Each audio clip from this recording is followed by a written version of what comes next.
Take a walk down Prairie Street with Elliot Moscowitz. Founder and CEO of PrairieStreet.co, Elliot Moscowitz interviews the most interesting personalities in the Jewish and secular world. Today's guest, owner of KC Market, Yossi Gopin.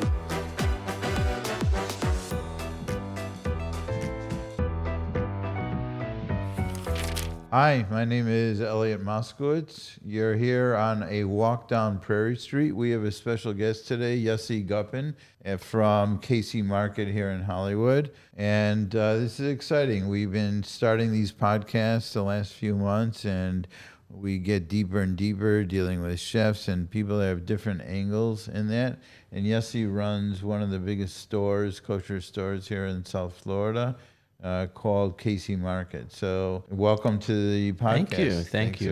What an honor! It's my first one. I'm not a professional at this. I'm only here because Sruli instructed me to be here. Well, we both have a common context. Sruli Meyer runs our social media for us, and you've known him. Seems like Sruli introduces me to the entire Chabad network here, and coming from a Chabad family myself, it's very comfortable for me. So one of the things that I think that's unique about Chabad is what I call the field of dreams concept, that people go and they start a Chabad in Cambodia, like my niece and nephew, and there's, a few tens of Jews there, but they visualize, they could see in the future that this could be something if they build it. And it's usually people are saying, well, show me demand, and then we'll build something. But Chabad's attitude is, we see the demand that you don't see, but we have to show them we exist. And it sounds like that's kind of been your story with KC Market. That's true, yes. So why don't you tell us a little about how you got into this and what your vision has been? So I've been living down here for about 18 years. I originally moved down here a couple years after I got married. A business came up. Someone needed a partner in a wholesale produce business. And I came down here to help get it going. I wanted to move out of New York. So I moved down here, ran it for a year, and an opportunity came up of a farmer's market in Hallandale, ironically, where we're about to open our second location. And I ran this farmer's market opportunity came up. It was called Big Irvs. The person that owned it for like 30, 40 years. He sold the property to a developer to develop a huge development there. And while the developer was getting his permits, he allowed me to run the business for a few years. So I was running that business for about 3 years. At the end, when I had to move out, this location became available in Hollywood. It was called Ilana's. It was also open for many years before me, for about 30 years before.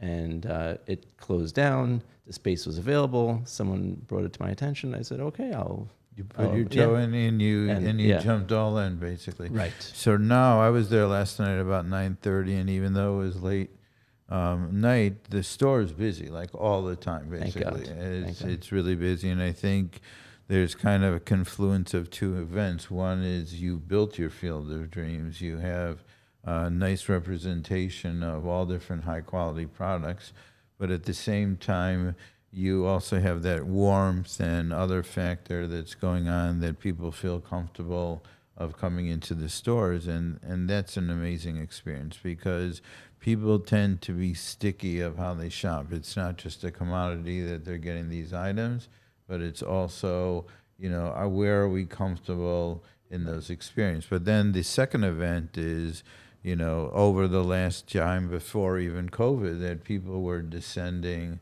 upon South Florida, and for sure with COVID, that's accelerated. So how has that impacted you with this? Because the acceleration isn't linear, it's been exponential. So how have you dealt with that? So it was, in my case, it was perfect timing, thank God. We just finished our expansion and renovation right before COVID. We had our official grand opening in November of 2019. after we finished the expansion. It just exploded after, because I'm not even 100% sure how to attribute if our growth is, where to attribute our growth from, because we just finished our expansion and renovation right then. So the combination was explosive. And have you had any trouble keeping up with this explosive pace from, everything that happens? You're in the logistics business at the end of the day in many ways, right? You're dealing Absolutely. with multiple vendors and consistent quality of product, and you seem to have that. And it seems like you're working with vendors that represent that high quality. So it's kind of like you have an interesting model that you have stores within stores that you might see. Yes. Some of the major department stores around the world have that structure. So how does that work? Yeah. I'm a big believer in that. That's what gives us that personal feeling of being. We're a big store, but we still have that boutique feeling, because we have these concepts in the store, such as a bagel guy in the corner. We have Shlomi's hummus in the middle over there, and a fancy plan, the Roll Master sushi, the fish guy. They're all independently operated boutique operators, owner operators. So they put their heart and soul into it, and they interact with the customers, and they do a really good job. And I'm growing that model in all of our new locations. We're gonna have the same concept. The same operators will be in the new stores. So let's talk about that. You just opened the Pandora's box there, and we've been discussing, and one of the great signs of success is growth in many ways, if it's a controlled growth. Sometimes people make the suicidal mistake of growing too fast but this has been very calculated and been in the works. So you're opening 2 new stores in the South Florida area. Why don't you tell us about that? Sure. So we have one store in Hallandale, right next to where Big Herbs was, 2 minutes away. It's on Hallandale Beach Boulevard. It's going to be part of a new development that's being built. It's called Oasis, and it's a beautiful location. It's similar size to our Hollywood store. The whole development is brand new. We're working real hard on trying to get it open maybe before the end of the year. And how big do you think that facility will be? We're similar size, so it's 10,000 square feet. That's amazing. And what's the other location? The other location is Boynton. That's a big location. That's a 40,000 square foot space. We took over a Publix. And for the people that don't know, Publix is one of the biggest supermarket chain in Florida. Right. And so that space, we're carving out of the space 2 restaurants that's going to be there. Boynton has nothing kosher right now. So we'll be and there's a growing community there. So I'm a believer in that area.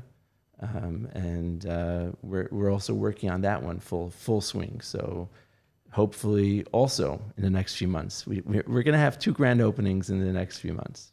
So in this serious Ari Miklat of Jews moving down to Florida, what we're seeing is that the previously super popular communities are literally maxed out, Surfside, Hollywood, and people are just, even within Boca, many new communities around the Boca area or around the boundaries keep on getting pushed farther. And so instead of people having to travel 45 minutes to get their weekly kosher food, you're basically bringing that food to them and bringing that convenience factor to them.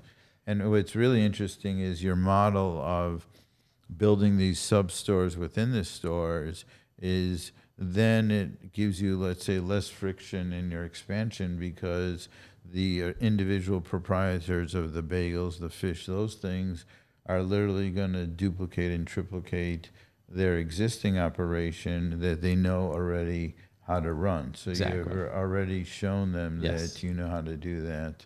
And so you're not building each from scratch every time you're expanding. We're growing together.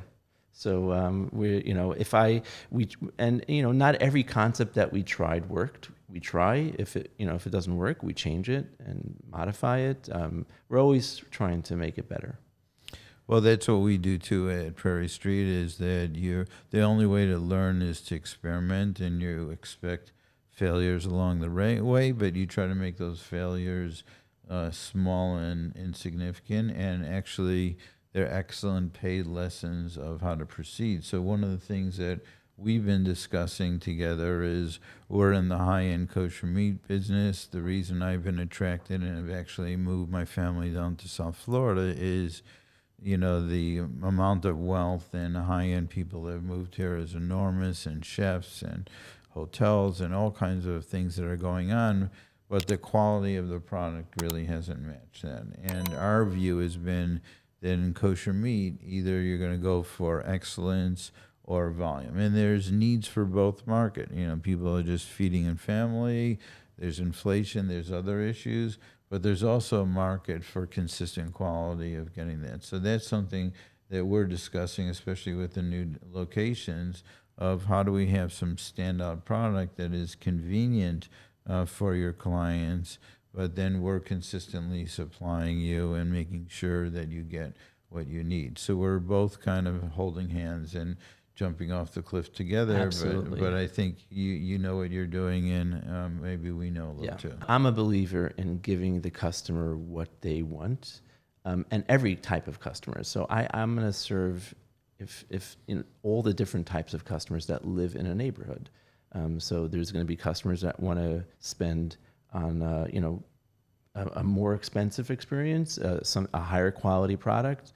We're there for them. If they want something that's more conventional and regular prices, we'll have that for them as well. I think that's perfect, and I think our product will be distinguished, will be in its own area, and people will know what lane to choose. And we're transparent about it. Right. We'll say, this is what this is, this is what this is. Of course, it'll be labeled, it will be Right. showed that way, but yeah, that's really an exciting thing. So how do you see when you look at, let's say there's 2 or 3 chains in the South Florida area that have multiple presences, how do you see how you structure your business compared to them?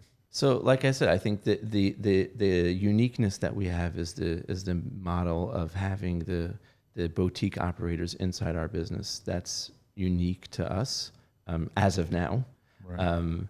And in general, we give the customer a more personal experience. We'll have we give them a good quality product. We're reasonably priced. We're not overpriced. We're not underpriced. And we're transparent about everything, and it's just a pleasant experience. And thank God it works. Yeah, there's definitely like a certain hamishness, a certain Right. warmth and comfort, and even socialization factor that you go into the stores and people are friendly and willing to help you. Exactly. So in today's environment, as an ex-Wall Streeter looking at all kinds of economic variables, one of the issues I think the Fed is struggling with is usually when they jack up rates, unemployment goes up significantly because they're putting a lot of pressure on the system.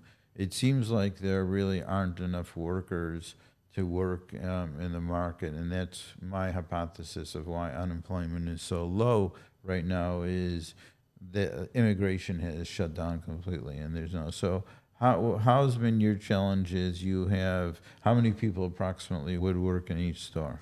We have a lot of workers, and then you also have to take into account all the operators in the store. They also have a lot of workers. So, and we have an off-site bakery. So, and our kitchen is going to be. We have an off-site kitchen. So, between everything, each store would have about close to 100 workers. And what's been your experience as far as maintaining good talent? I'm very strong on taking care of our employees. It's not just about their compensation. They also feel like it's a pleasant place to come to work. And they tell their friends. And overall, we've been very lucky. We have a really good team. It seems like it's more than luck because there's a lot of talk in the restaurant world about this, but it seems like the ones that don't treat people as commodities and just have a figure that's been ingrained in their head 3 years ago while their rent has doubled and tripled and all their other costs that include them or make them feel that they're part of some kind of family they're needed, they're wanted, they're care of, and maybe when things aren't so great, it's still smooth for everybody. That you seem to work that out. We care about our employees, and they know that, and they feel it. I think people are an enormous asset to any company, and it's totally been underestimated.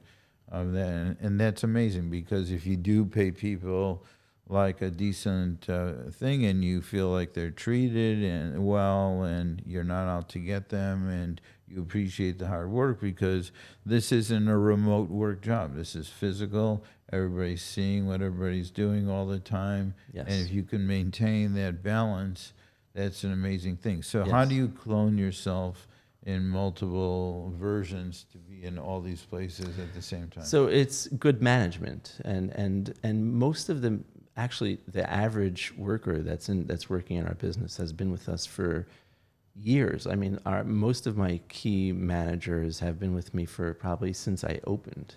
Wow. Yeah, our chef, all the managers.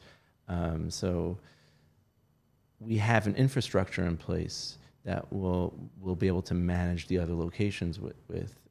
Each department will be managed from outside by itself, independently. And then on the store level, we have managers that are working with us over here now, and will manage the customer service side in the other stores. And what's been your experience about the internet side of things, as far as people being able to easily put orders in, and order flow and inventory, and being able to fulfill them? Yeah, I mean, how's that working for you? We've been on the internet for way back. Like I started before a lot of other stores had websites. I believed in it, and it really took off. Like, I mean, we're doing a fair amount of business on the internet. Right. Would you say even a higher percentage than in-store sales, or what No, percentage? it's a small percentage. I would say right now we're about 5% of our business is coming from internet. So it's towing the water, and you figure it out as you go along. Yeah. So back in the day, we'd go to a store, a Waldbaum, Stop and Shop, Kroger, whatever they were called, and you'd have to, looking at salad dressing, and you'd have to look at labels for 20 products to find the 2 or 3 that were kosher or weren't dairy or stuff like that. So there's been a revolution of these kosher all-in stores, that you walk in the store and you don't have to worry. And I think based on the way I see people shop, it definitely increases impulse shopping in a significant way, because people are literally just grabbing things from the shelf. They're not thinking about it. They're not pondering about it. They're just doing that. So how does that work out for you, as far as what are some of the challenges that you face, as far as which vendors to use, or what products, or any of the kashrus issues, or what comes up on your plate that you are concerned about? I mean, overall, we have a really good relationship with our vendors. We're pretty consistent. We're well stocked.